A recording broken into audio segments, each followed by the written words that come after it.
बिस्मिल्लाहिर्रहमानिर्रहीम। अस्सलामुअलैकुम वरहमतुल्लाहि वबरकातुहू।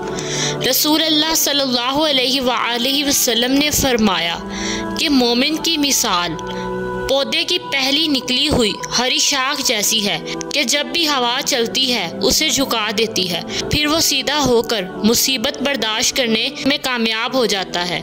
और बदकार की मिसाल सनोबर के दरख्त जैसी है कि सख्त होता है और सीधा खड़ा रहता है, यहाँ तक कि अल्लाह ताला जब चाहता है उसे उखाड़ कर फेंक देता है।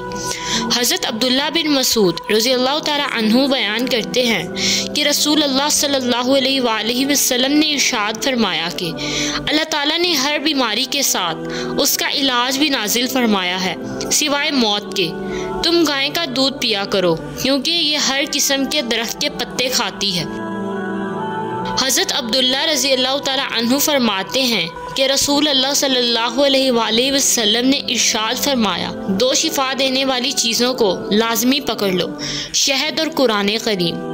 नबी करीम सल्लल्लाहु अलैहि वसल्लम एक देहाती के पास उसकी अयादत के लिए तशरीफ़ ले गए। रावी ने बयान किया है, हजूर सल्लल्लाहु अलैहि वसल्लम किसी की अयादत को तशरीफ़ ले जाते तो मरीज़ से फरमाते, कोई फ़िक्र की बात नहीं, इंशाअल्लाह ये मर्ज़ गुनाहों से पाक करने वाला है। लेकिन इस देहाती ने आप सल्लल्लाहु अलैहि वसल्लम के इन मुबारक कलमात के जवाब में कहा कि आप कहते हैं कि ये पाक करने वाला है।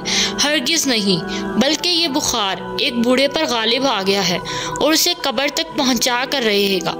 आप सल्लल्लाहु अलैहि वसल्लम ने फरमाया कि फिर ऐसा ही होगा।